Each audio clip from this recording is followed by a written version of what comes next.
Cinema రంగంలో apprentice director అంటే అందరికీ తెలుసు.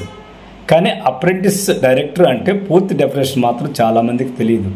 ఏముంది, అసిస్టెంట్లే డైరెక్టర్ సహాయకుడిగా ఉంటారు అంటారు. కానీ నిజానికి అది కాదు. పూర్తి డైరెక్టర్ కావడానికి బేస్మెంట్ వేసుకునేటువంటి అద్భుతమైన ప్లేస్మెంటే అప్రెంటిస్.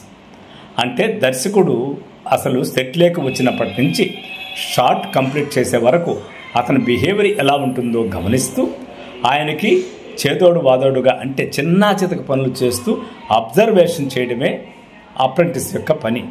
ఆ అప్రెంటిస్లే ప్రముఖ డైరెక్టర్ అయిన వాళ్ళు ఎంతోమంది ఉన్నారు. కాబట్టి అప్రెంటిస్ అని ఎవరిని తీసేయకూడదు. అతనిలో ఒక డైరెక్టర్ ఉంటాడు, అతనిలో ఒక కెమెరామెన్ ఉంటాడు, అతనిలో ఒక క్రియేటర్ ఉంటాడు, అతనిలో ఒక మంచి నటుడు కూడా ఉండవచ్చు.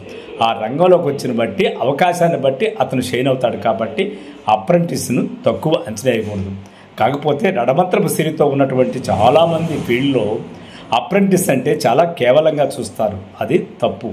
ఎందుకంటే అప్రెంటిసే ఆ తర్వాత ప్రముఖ డైరెక్టర్ అయ్యి వీళ్ళందరికీ అవకాశాలు ఇచ్చే స్థాయికి కూడా ఎదుగుతాడు, అదృష్టం ఉంటే, అవకాశం వస్తే.